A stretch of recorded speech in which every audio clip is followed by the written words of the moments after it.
Meus irmãos e irmãs, estamos no dia 16 de outubro, segunda-feira da 28ª semana do Tempo Comum. O Evangelho de Lucas, capítulo 11, versículos 29 a 32. Naquele tempo, quando as multidões se reuniram em grande quantidade, Jesus começou a dizer: Esta geração é uma geração má. Ela busca um sinal, mas nenhum sinal lhe será dado, a não ser o sinal de Jonas. Com efeito, assim como Jonas foi um sinal para os ninivitas, assim também será o Filho do Homem para esta geração.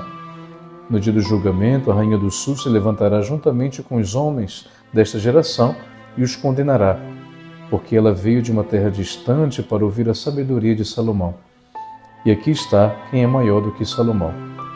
No dia do julgamento, os ninivitas se levantarão juntamente com esta geração e a condenarão, porque eles se converteram quando ouviram a pregação de Jonas. E aqui está quem é maior do que Jonas. Palavra da salvação, glória a vós, Senhor.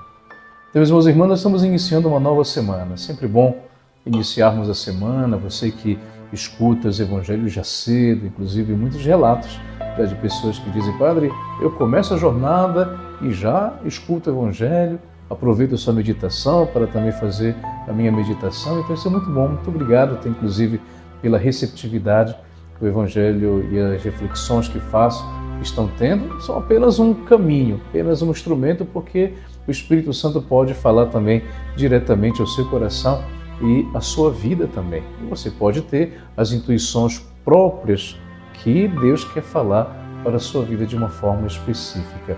O Evangelho de hoje nos fala de uma comparação que Jesus faz dessa geração, ou seja, daquela geração do tempo dele, mas que serve tranquilamente também para a nossa geração.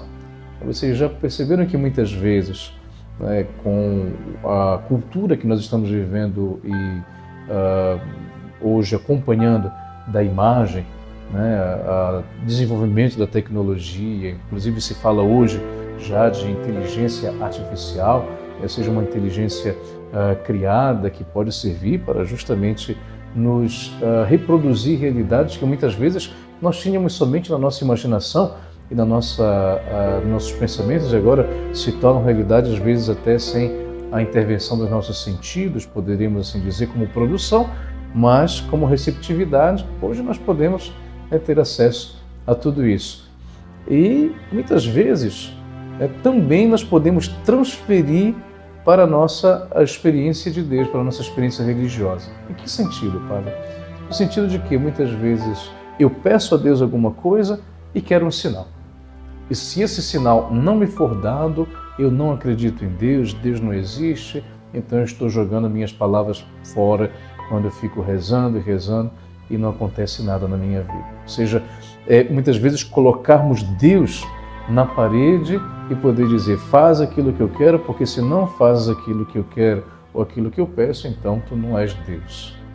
Então Jesus está falando isso no Evangelho de hoje. Essa geração pede um sinal, mas nenhum sinal lhe será dado a não ser o sinal de Jonas. O que significa dizer isso, meus irmãos e irmãs? Se muitas vezes nós pedimos sinais de Deus, esses sinais não são da forma como nós gostaríamos que fossem, mas são feitos ou são nos mostrados de uma outra forma que requer a nossa atenção, requer a nossa vigilância, requer o nosso cuidado.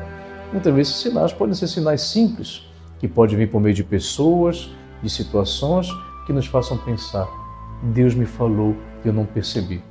Deus havia me mostrado, mas eu não prestei atenção.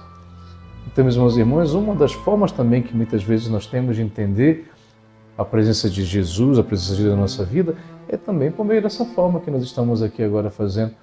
Escutar a sua palavra, meditá-la e ter aquela intuição que no final vai me dizer: Deus falou comigo de fato. Essa palavra era para mim hoje. Então, que nós possamos sempre estar atentos aos sinais que muitas vezes não são como nós gostaríamos, mas que Deus manda, e muitas vezes todos os dias, para que a gente possa entender que Ele existe. E que o Senhor vos abençoe. Em nome do Pai, e do Filho, e do Espírito Santo. Amém.